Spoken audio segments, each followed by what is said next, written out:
Persia, a land of barren mountain and burning desert, a harsh land in which the climate is sparing in its bounties.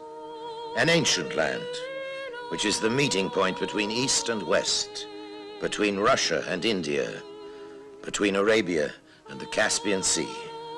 Iranians call it Iran. Their soft and musical language, Persian. On the rim of the country's dead heart, the old enemy, sand, sand, sand. There flowered, under its powder blue skies, a wonder in the story of mankind.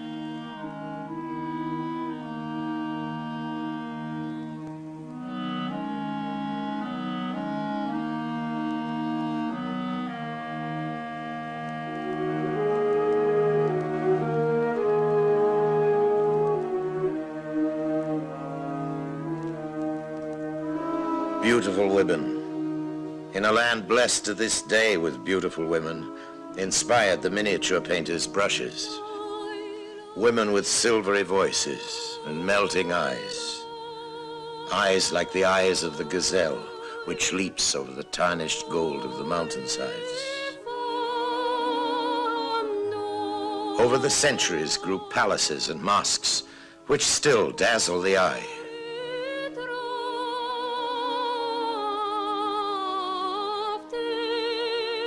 In Persian gardens scented with jasmine, the lotus flowers bloomed, and the nightingales serenaded lovers to their dreamlands. Persia was the inspiration of Omar Khayyam and the 1001 Nights.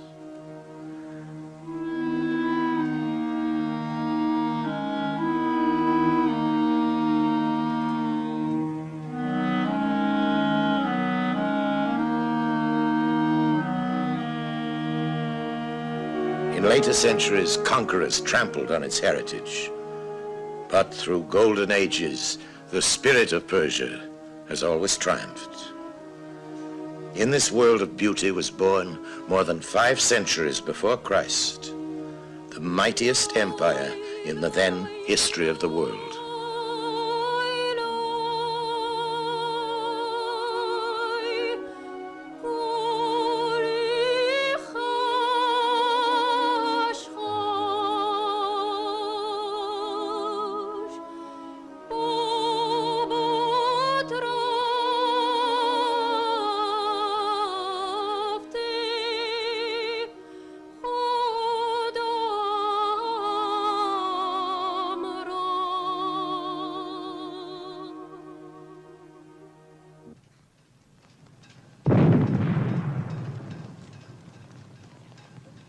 The first capital was here, in Pasargad.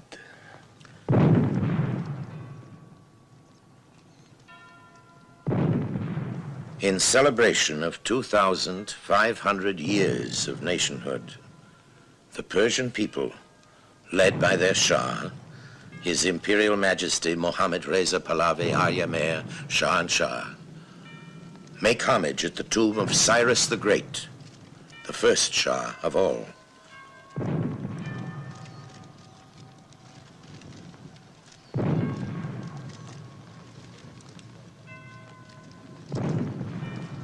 Cyrus, King of Kings, champion, long before Magna Carta, of human rights and liberties. Cyrus, the Lord's anointed of the prophet Isaiah in the Old Testament. Cyrus, the founder of Persian culture and the father of Iran, the land, 5 times the size of Great Britain, which this Shah rules today. In solemnly dedicating himself to the memory of his predecessor, the Shah was keeping a promise he had made 10 years earlier. As he left the tomb to join his empress and his 10-year-old son, the crown prince, he was filled with a sense of occasion. It had fallen to him, after a twilight in his nation's long history, to remind the world and his own people of Persian pride.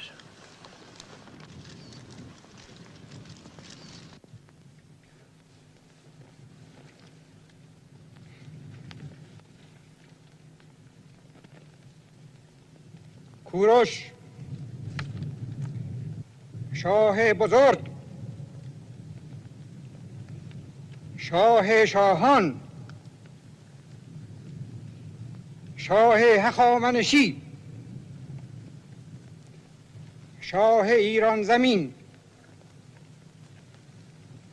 از جانب من شاهنشاه ایران و از جانب ملت من O Cyrus, great king, king of kings, Achaemenian king, king of the land of Iran, I, the Shah and Shah of Iran, offer thee salutations from myself and from my nation. At this glorious moment in the history of Iran, I and all Iranians, the offspring of the empire which thou founded 2,500 years ago, bow our heads in reverence before thy tomb. We cherish thy undying memory. پاس می‌داریم.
In the middle of October 1971, 62 heads of state, or their direct representatives, converged on the airport of the fairy tale city of Shiraz, set in the desert beside the Persian Gulf.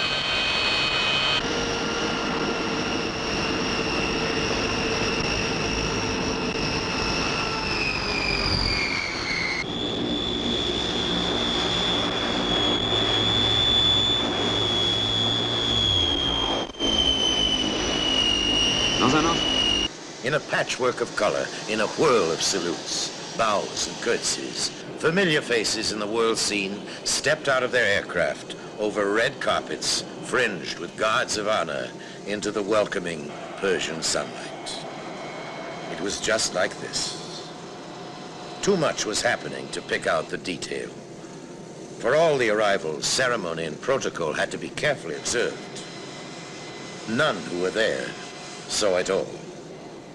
So began one of the most historic cultural gatherings the world has ever seen. The flags of the guest nations flew in salute as the VIPs flew in. This was no party of the year. It was the celebration of 25 centuries.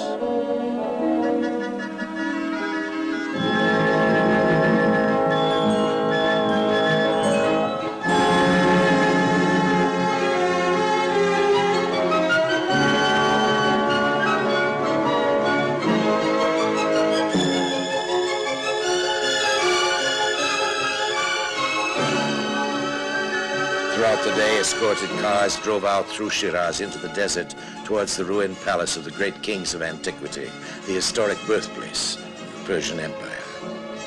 The guests were traveling to a reception without precedent, even in the days of Cyrus the Great.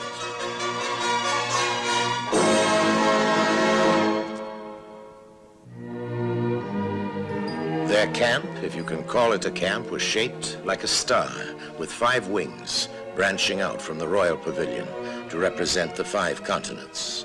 Each head of state had an apartment with a sitting room, 2 bedrooms and 2 bathrooms and a service room with an electric stove and ironing board for their entourage.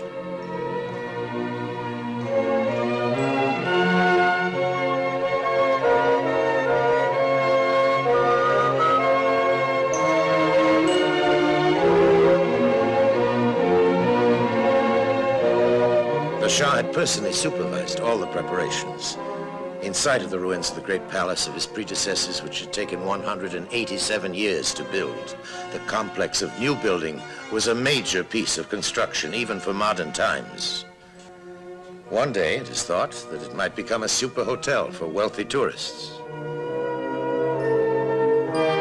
The great hand weavers of Persian carpets had been using their uncanny skill to make portraits in silk of each of the distinguished guests. The portraits were to be hung in their sitting rooms. As the famous men and women matched their pictures with their presents, they were given an excited greeting. Persia was in gala mood.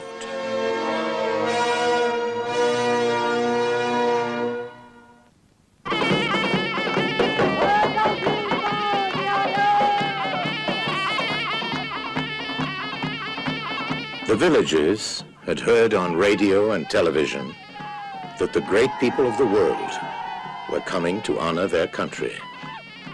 A country which had ruled in the past what was the then known Earth. A country which, after centuries of apathy, their Shah was determined to lead into the 20th century. He began by inviting the world to stop, look, and listen.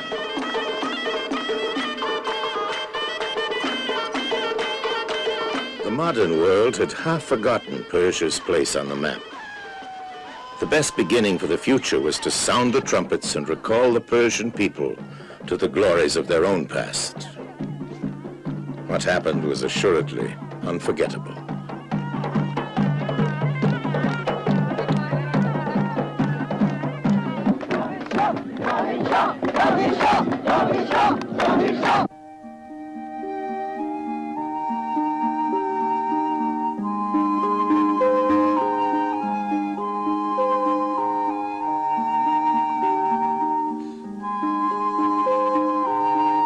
Throughout the day and into the night, the Shah was in constant attendance on the newly arriving guests.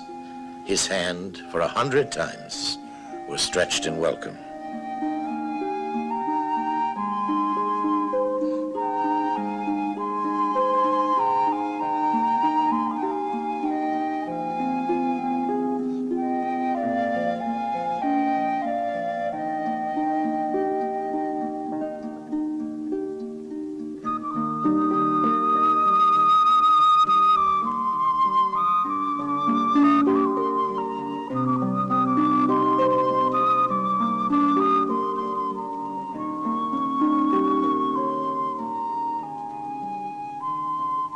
Looking at these scenes, a poker player might well reflect that here is that rare hand in cards, which is called a royal flush.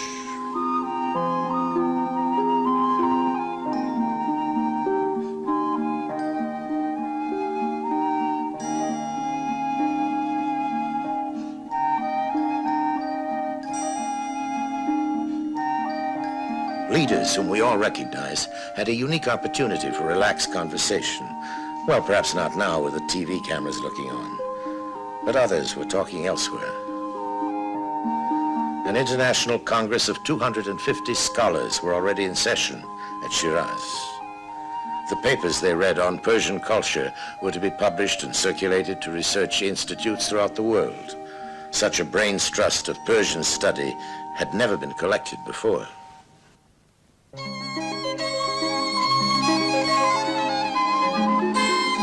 In Shiraz, where there is a garden appropriately named Garden of Paradise, the lights twinkled like diamonds, like the bubbles in a glass of champagne.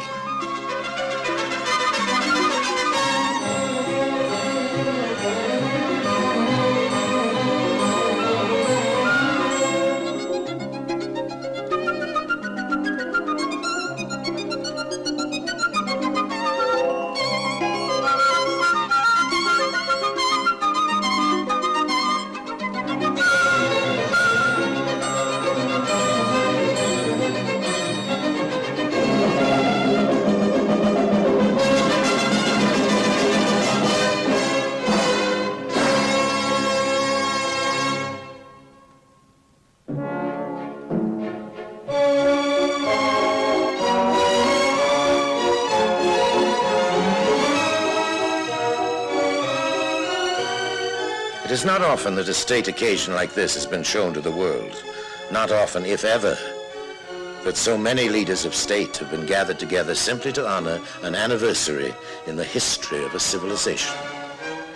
In the state reception room of the Royal Pavilion in Persepolis move people who influence the destiny of mankind.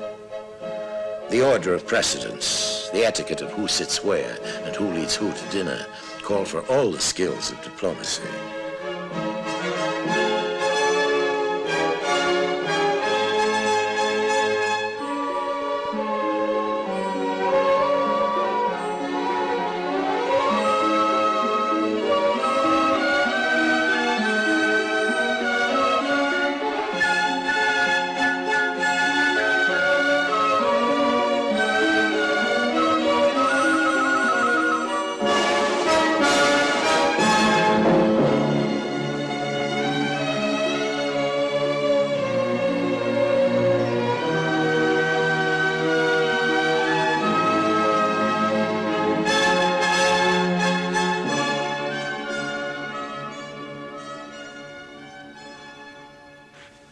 Your Majesties, honorable presidents of republics, highnesses, eminences, excellencies, ladies and gentlemen,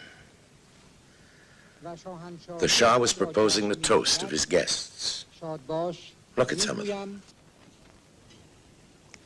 In our gathering this evening, past history is linked with the realities of today. Such a bond of past and present, achieved by understanding and friendship, is surely an omen of good. بدین جهت بود که موضوع این دعوت را شایسته آن می‌دانستیم که شما رنج این سفر را بر خود هموار کنید. On the following evening, the guests moved out into the star-spangled Persian night toward Persepolis, the ruined palace of Cyrus's successor, Darius, and his son Xerxes. Alexander the Great, the conqueror who reduced it to a shell, is said to have needed 10,000 mules and 6,000 camels to remove the treasures which were housed in the precincts. The climax for the royal guests was a saint-lumière among the great stones where it all happened. From the tomb in the mountainside overlooking the palace where he ruled 500 years before Christ, the voice of Darius the Great speaks again. Open! Open the gates guarded by winged bulls with human heads.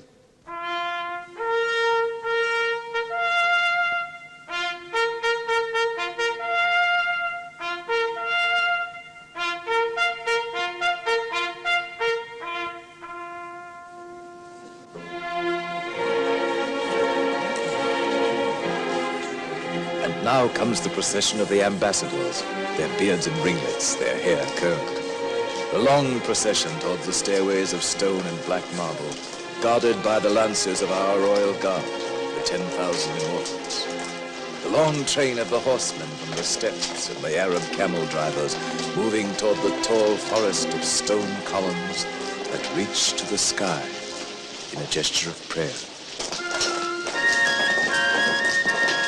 The Ionians and the Aeolians, living on land and sea, bring you their rams and amber chalices.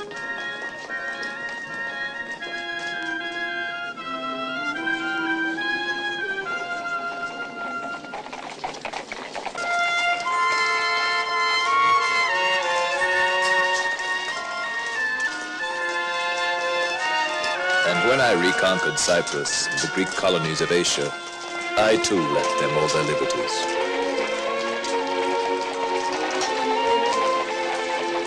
Ahura Mazda has deigned, through the words of my mouth, to allow his image to cohabit with those of the Greek gods on coins.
Long ago, the ancient Persians invented the postal system with relays of horsemen bringing news from the distant outposts of empire. Today, in the company of his guests, in the long shadow of the ruins of Persepolis, messengers of good omen bring the Shah the greetings of his Senate in Tehran. در این روز بزرگ تاریخ ایران از تخت جمشید زادگاه شاهنشاه Today we submit to history the account of the past 2,500 years, and we firmly believe that the balance is proudly to our credit. الهام بخش همه مردم روی زمین در ادامه راه آنان به سوی نیکبختی واقعی جامعه بشری باشد.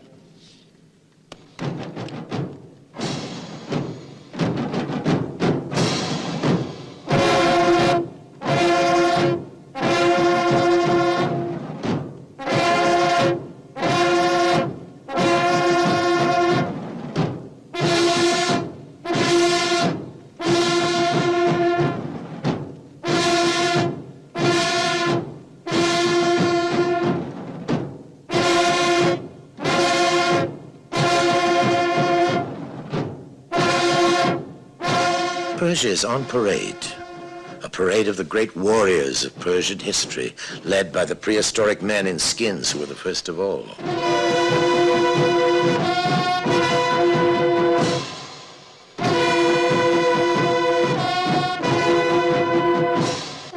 Here are the war chariots of the Achaemenian kings who conquered and civilized the ancient world, whose trumpets were a call of peace.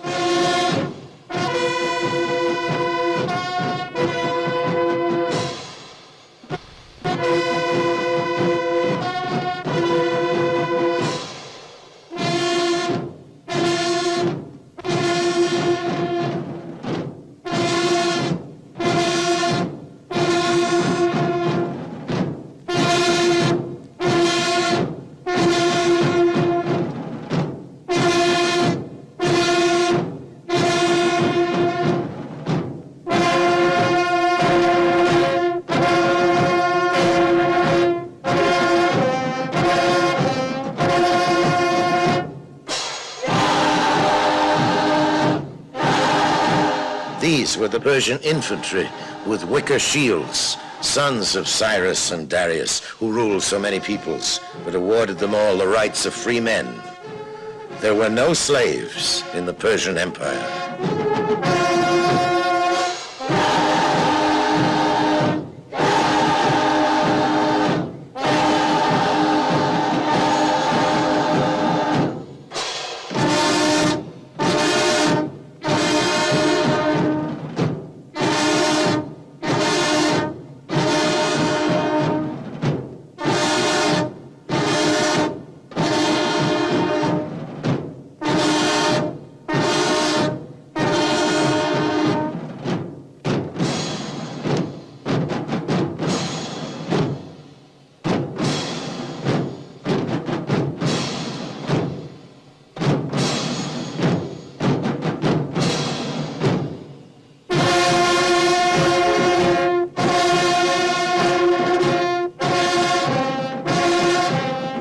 For more than 10 years, archaeological experts studying the records which remain pieced together how the old warriors must have looked. No stirrups for the cavalry. Stirrups were invented centuries later. Every historic detail in this parade, so far as we can know today, is exact.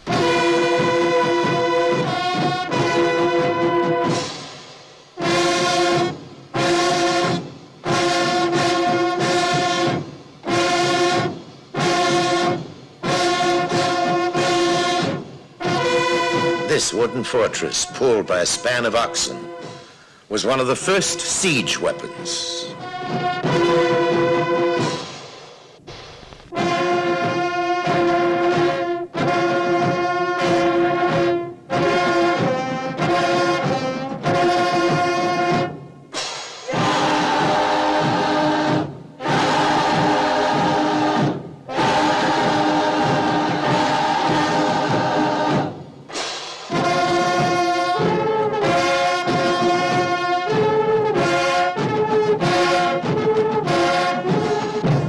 In these frail oared boats, armies whose soldiers and wagon train was said to have stretched 28 miles crossed the Mediterranean. Over the centuries, through dynasties that have spread long before Christ of modern times, Persia has prevailed. Conquerors from the time of Alexander have adopted Persian ways. The spirit of the country has risen again and again. The trumpets have never ceased sounding.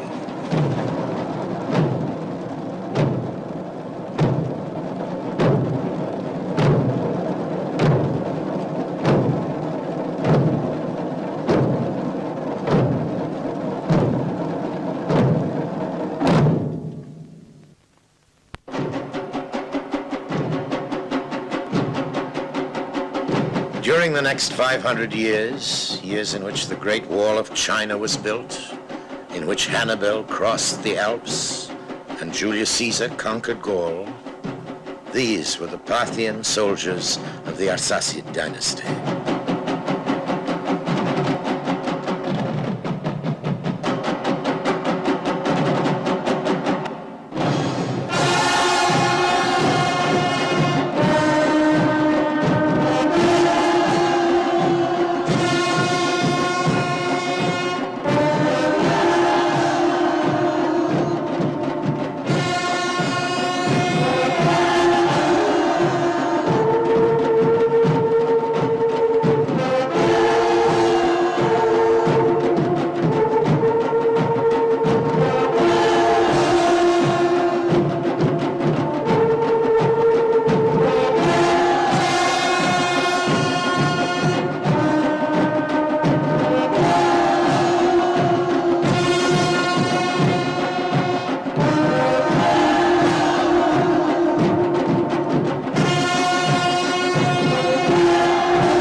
Sasanians, with their sugarloaf hats, which are still worn in Persia today, followed during the centuries when Muhammad founded Islam.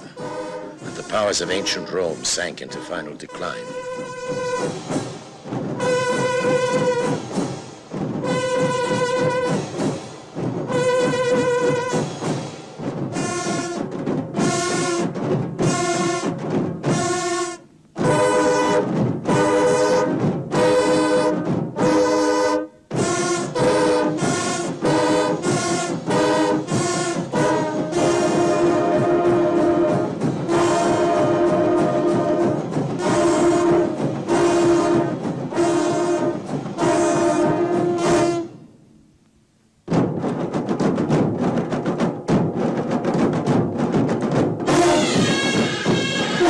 The Safavids ruled Persia in the age when Charlemagne was crowned the Holy Roman Emperor in 800 AD.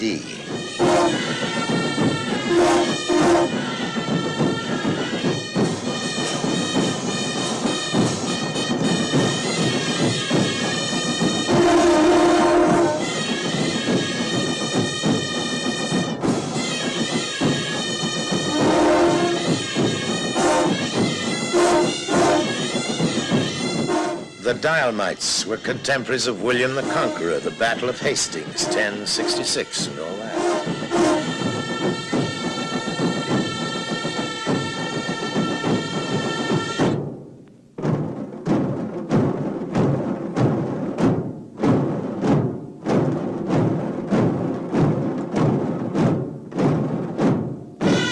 Columbus was discovering America when the Safavids were on the march.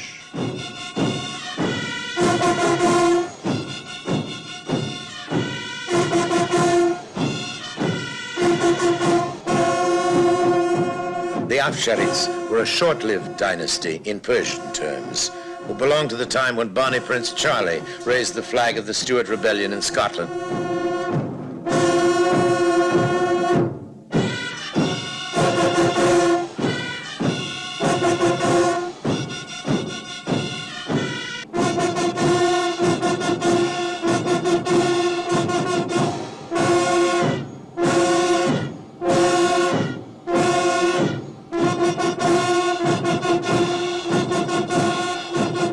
The Afsharids mounted muskets on swivels on their camels.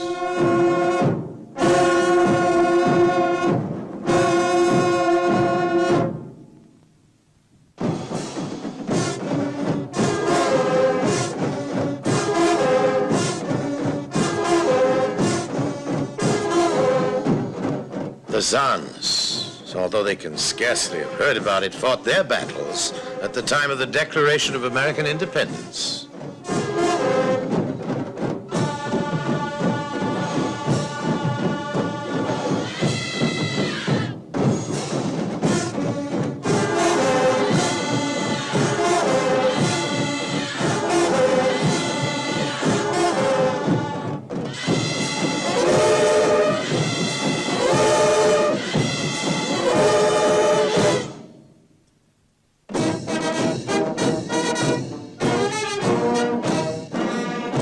The style of their uniforms shows that the Qajas belonged to the Napoleonic era.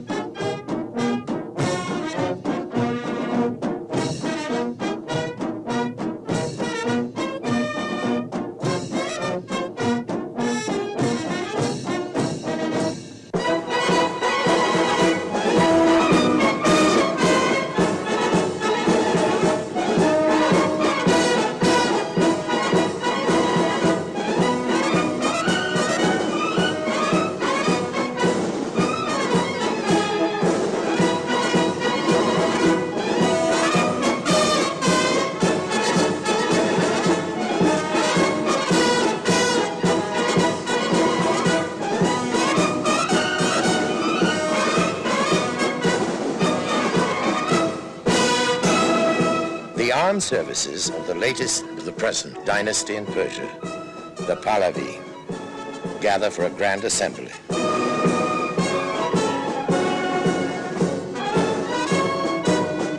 The world is looking on.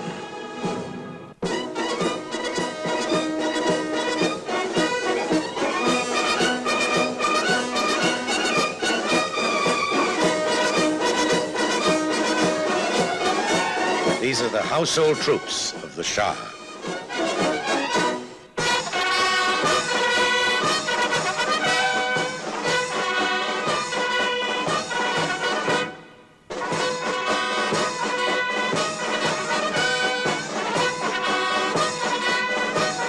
Here is the new army which the Shah has created to develop literacy, health, and international development. A peace army to fight poverty, hunger, and social injustice.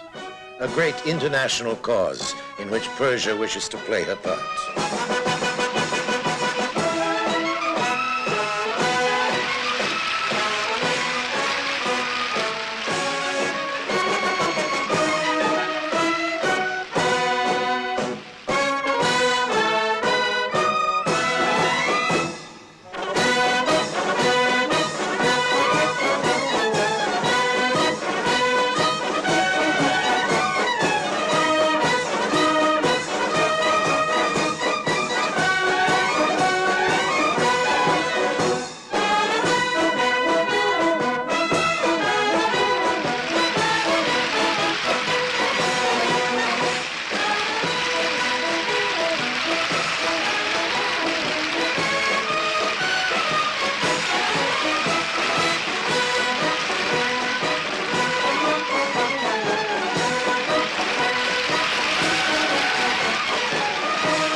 The fountains, which inspired the poets, philosophers, and thinkers of this old land centuries ago, whisper their watery music.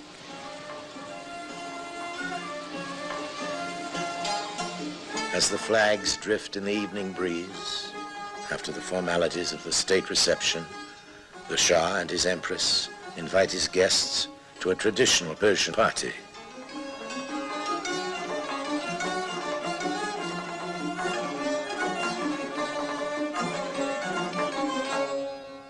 The way it works is that he doesn't sit down himself. Moving among his guests, he makes them all happy. The music and the food are traditional.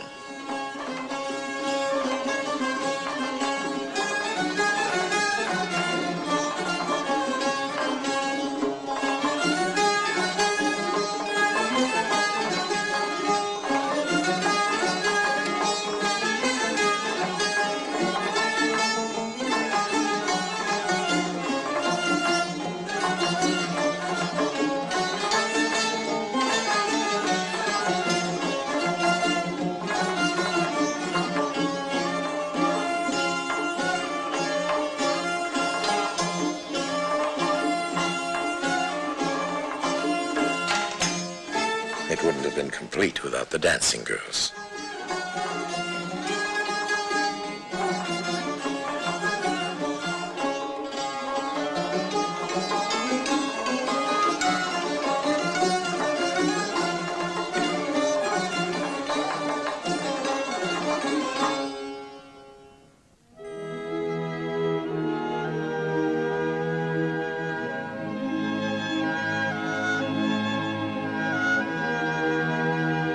It could have been the first occasion in most of the VIPs' lives that so many of them, who are normally whisked about in plush limousines, have crowded into coaches. But what coaches? They were carrying them from the pavilions at Persepolis to the airport at Shiraz, then by air to Tehran, the modern capital of Persia.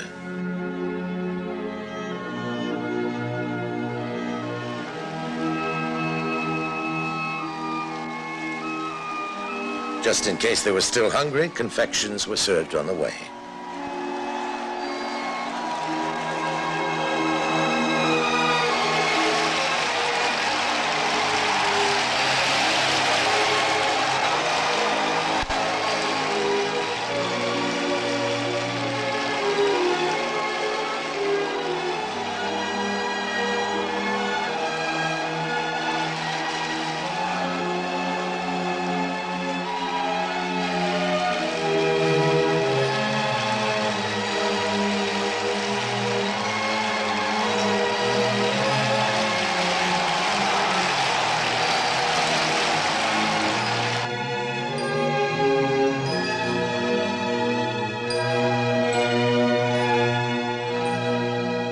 In the aircraft, the Shah had brief moments in which he was on his own, with time to look at what they were saying about the celebrations in the newspapers.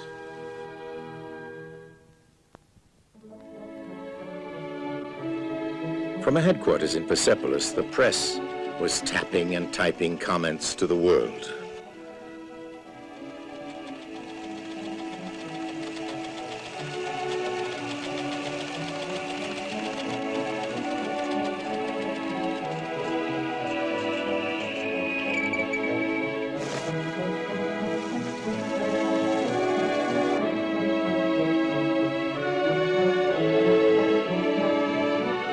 For most of them, it was a surprise to discover how the new Persia was evolving. They only remembered the old, when Persia had slept. The organization of the Great Parade was in itself an eye-opener. The celebrations were the signal that the flame of Persia was burning again. Great nations come and go. A century ago, Persia had been of no importance except to historians, romanticists, and students of archaeology. Look at her now. She is making her challenge to join the new world. Her greatest enemy is illiteracy. She has started to beat it by building 4,000 new schools in a year, schools for adults as well as children. Her other enemy is her scarcity of water. By building great dams, Persia's water too is being brought under control. She is moving fast into heavy industry. The country has to do a lot yet to catch up industrially with the Western world. But one of the wonders of her is that this old sleeping beauty is now awake. So much is happening so quickly. Her modern spirit was first aroused during the reign of the present Shah's father. During the celebrations of the 2500th anniversary, his son remembered him.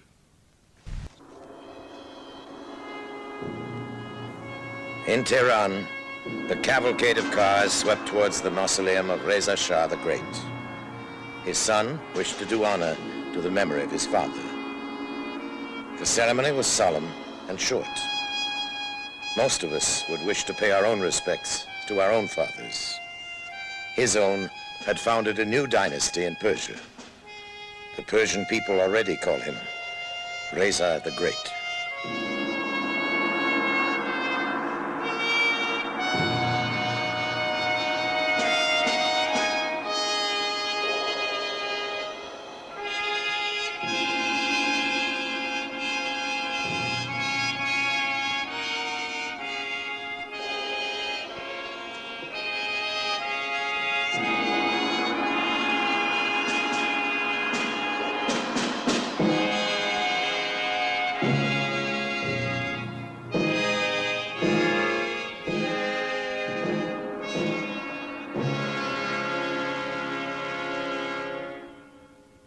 After that, the climax of the celebrations.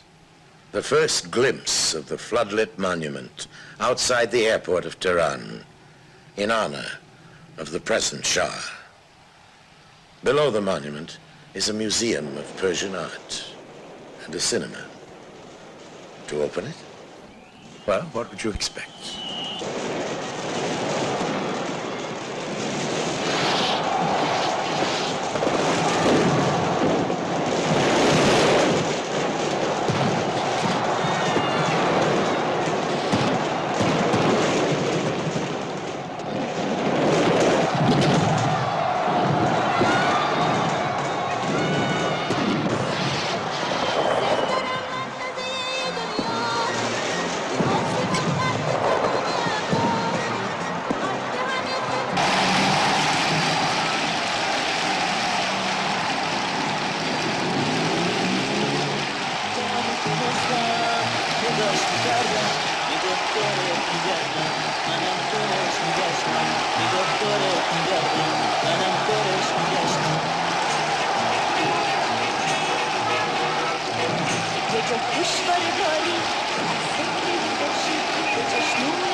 On the last day of the celebrations, there was a spectacular to mark the inauguration of a vast new sports stadium in Tehran designed to seat 100,000 people. As the Shah arrived, they seemed to be all there.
Swinging heavy clubs is a traditional sport.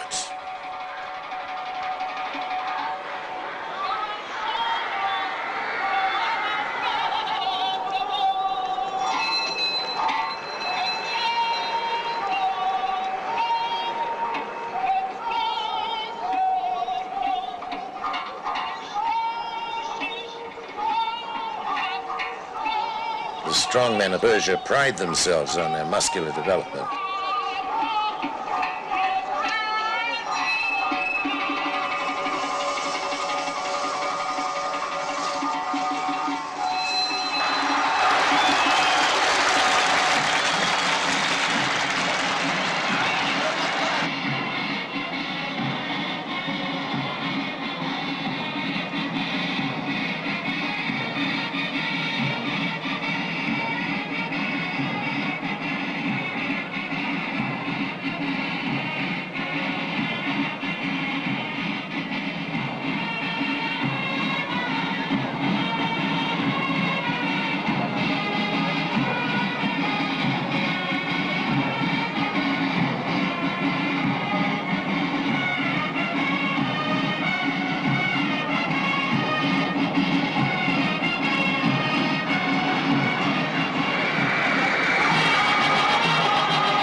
Notice that the soldiers are doing their arms drill without orders, to the music of the Viennese waltz.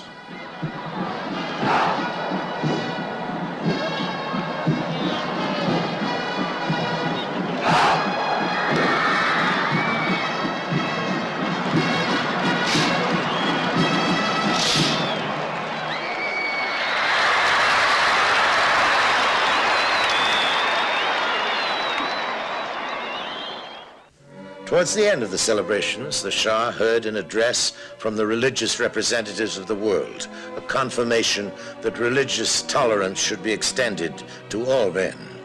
Not all countries accept it. In ancient tradition, Persia does.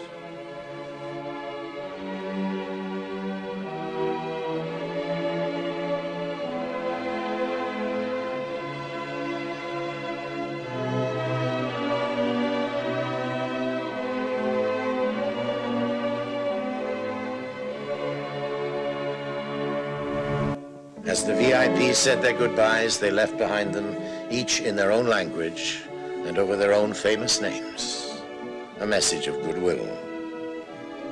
In our world, we might call them bread and butter letters. In Persia's world, they remember the words of their great poet and thinker, Sadi, who 700 years ago wrote, "If ambitious of a great name, make a practice of munificence, for the crop will not shoot till thou shalt sow the seed."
Tehran, the new monument is likely to become as familiar as London's Big Ben, the Eiffel Tower of Paris, and New York's Statue of Liberty. Symbole des grandes fêtes de l'Iran, ce cylindre en argile cuite de Cyrus proclame que c'est ici que pour la première fois les droits de l'homme devinrent loi.